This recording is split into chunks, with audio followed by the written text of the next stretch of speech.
Aceh melalui Badan Perencanaan dan Pembangunan Daerah Bapeda Aceh akan melaksanakan Musyawarah Perencanaan Pembangunan atau Musrembang dalam rangka penyusunan Rencana Kerja Pemerintah Aceh RKPA tahun 2022.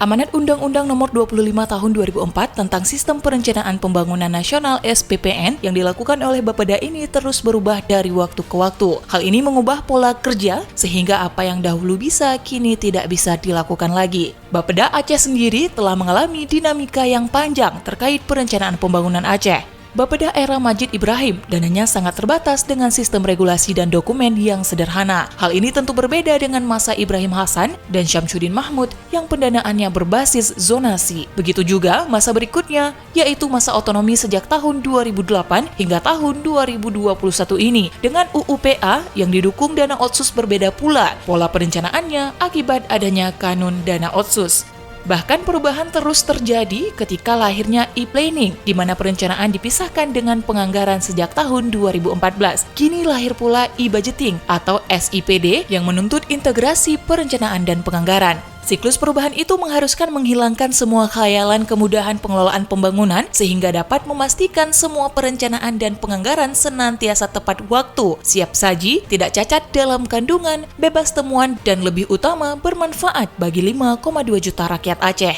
Selama ini karena abai dalam perencanaan dan penganggaran, akibatnya kritik datang bertubi-tubi. Pemerintah Aceh terus diposisikan gagal mengelola dana otsus untuk kesejahteraan rakyat Aceh, sekalipun ragam penjelasan bisa disampaikan.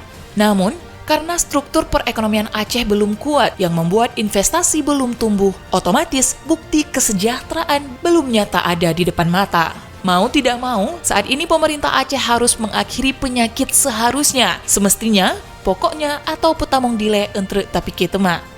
Perencanaan selalu diawali dengan dawa-dawi non-teknis dan tua substansi. Akibatnya, meski pengesahan APBA sudah tepat waktu, namun penyakit revisi tunggu APBA perubahan, dokumen belum selesai dan lainnya membuat jadwal jadi molor.